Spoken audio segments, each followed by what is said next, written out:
In this video, you're going to learn why you need a routine. Maybe you already have one. Of course, it's also possible that you don't, or the one you have isn't working. Whatever your situation, it's essential that you create one that works for you because you'll never get your work done without it. I'm Dr. Bruce Hoag from PsychHacks.com, and in this video, you're going to learn why you need a routine and how to create one. Working from home sounds like the bee's knees to someone who's never had the opportunity, and if truth be told, it's a great lifestyle, if only because you don't have to ask anyone's permission to do anything. You're the boss. You decide what to do and when. But that newfound freedom trips up a lot of people. It can be hard to structure your day for work when you're home and to hold yourself accountable for it. Let's think about distractions. Do you get distracted often?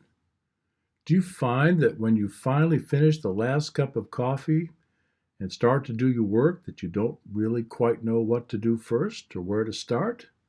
That's pretty common for many people. Oh, they have a to-do list, but what they don't have is a routine for dealing with it. What difference does a routine make? Well, it gets you going.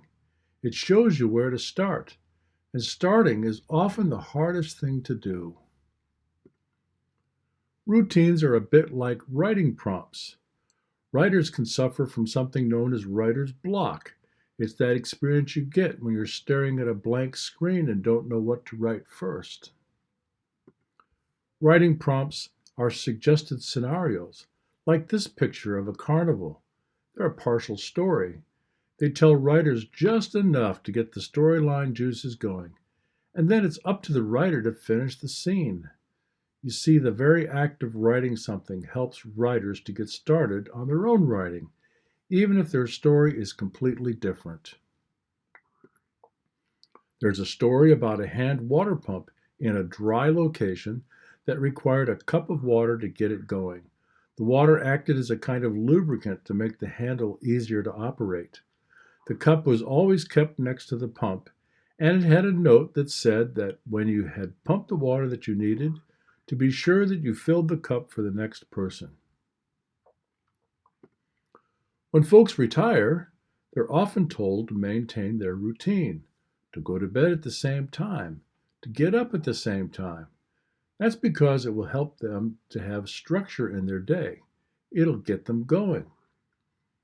It must be said, however, that few retired people seem to do this. Instead, you'll hear them say, I don't have to get up in the morning anymore. I don't have to set my alarm. And the simple fact changes their entire schedule. And so what happens? Instead, they stay up late and watch television. They're going to bed at 2, 3 o'clock in the morning, and then sleeping late, and then the day drags on, and nothing changes. And then they get to the end of the day, and they feel they have accomplished nothing. Some who have trouble sleeping will get up during the night and have tea or coffee. I know someone who does this, and for obvious reasons, he gets up every couple of hours. Folks tend to have a very relaxed breakfast, too. And then, they drift through the day because there's no urgency to do anything. And their experience may not be all that far off from yours if you don't have a routine. You have a list of things that you know you need to do, and you plan to do them. But if you haven't decided exactly when you will, for you it may be whenever. And that's why things never seem to get done. It's because whatever could be today, or it could be tomorrow or next week. It's why you drift. It's why you waste so much time. Scientists tell us that we should sleep better, that we'll sleep better during the week if we don't vary our bedtimes and wake up times on the weekend by more than an hour. It may not always be possible to do this, but it's what you should aim for. Now, a routine may seem boring, and that's because you've decided to do the same thing every day. The way to change that is to build variety and other pursuits into your week. What kinds of things could you build into your week? There's a lot of them. Here's just a few suggestions. You could join a choir. Different choirs have different requirements.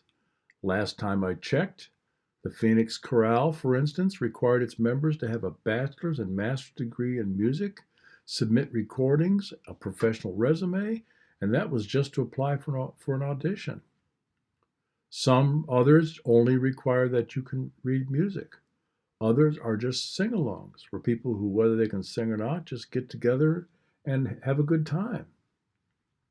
You could have someone over for dinner. At the time of this video, we're locked down. This isn't an option, and it won't be for some time. But it won't be like this forever. And so you could use the time to plan for who you will have over when the lockdown is lifted and what you'll serve. And you could begin by practicing on some new recipes. You know, you don't want to make something for the first time unless you know the people you're having over really well. So a little practice goes a long ways. You could attend a social event when you're able to do so. And in the meantime, search the internet to find out what kinds of things are going on in your area. Maybe you'll plan to drive 100 miles to see something or to visit a place you've never been to. Or maybe you'll visit a place that's right around the corner. You know, it's amazing, but people often fail to visit the places that are right next door. You could learn a new skill. The internet makes it possible to learn how to do almost anything. You could read a book. Fancy that. And you can order them online if you prefer the real thing, or just read them on your computer. And you could phone a friend. There are a lot of lonely people in the world, and just a simple phone call from you could really make their day. You could go for a walk or engage in some other form of exercise. If the weather is uncooperative, then just get up and move around a bit in the house. If you have stairs, for instance, then you could use them as a sort of poor man's stairmaster by climbing up and down just the first one for 20 minutes or so. If you live on one floor, then you could walk around by lifting your knees to waist height. Use your imagination. And when the lockdown is lifted, you could also volunteer.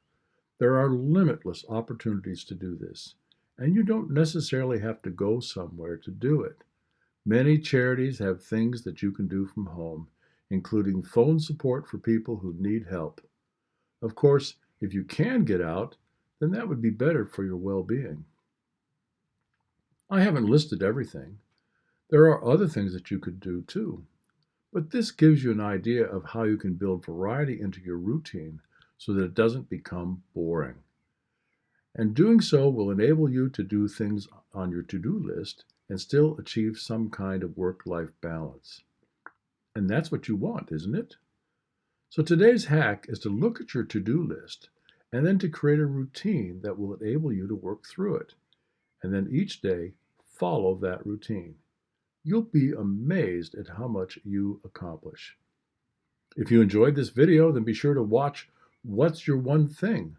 When you do, it will help you to know the very first thing that should be in your routine, and it may surprise you to discover just what it is.